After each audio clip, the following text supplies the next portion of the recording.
Satyabama Institute of Science and Technology, Chennai and Sriperumbudur. அனைத்து மாநில அரசுகளும் மே 7ஆம் தேதி போர்க்கால ஒத்திகை நடத்த மத்திய உள்துறை அமைச்சகம் உத்தரவிட்டுள்ளது. தாக்குதல் நடத்தப்பட்டால் பொதுமக்கள் தங்களை தற்காத்துக் கொள்வது குறித்தும் மாநில அரசுகள் தயார் நிலையில் இருப்பதை உறுதி செய்யும் வகையில் இந்த ஒத்திகை நடத்தப்பட உள்ளது. இந்தியா பாகிஸ்தான் எல்லையில் நிலவி வரும் பதற்றமான சூழல் காரணமாக பல்வேறு தடுப்பு நடவடிக்கைகள் எடுக்கப்பட்டு வருகிறது. அதன் ஒரு பகுதியாகவே ஒத்திகை நிகழ்ச்சி நடத்தப்படுவதாக தகவல் வெளியாகியுள்ளது.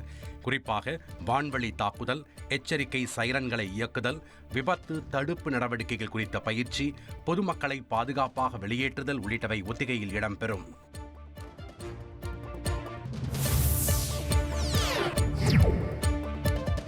கடலுக்கடியில் போர்த்திறனை வலுப்படுத்தும் சோதனையை இந்திய கடற்படையுடன் இணைந்து வெற்றிகரமாக நடத்தியது DRDO.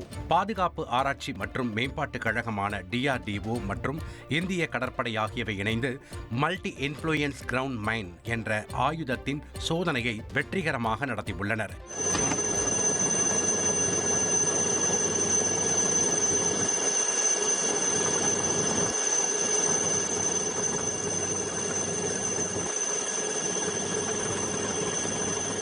MIGM தொழில்நுட்பம் என்பது எதிரி கப்பல்களின் ஒளி மின்சார மற்றும் காந்த அடையாளங்களை கண்டறியும் திறன் கொண்டது.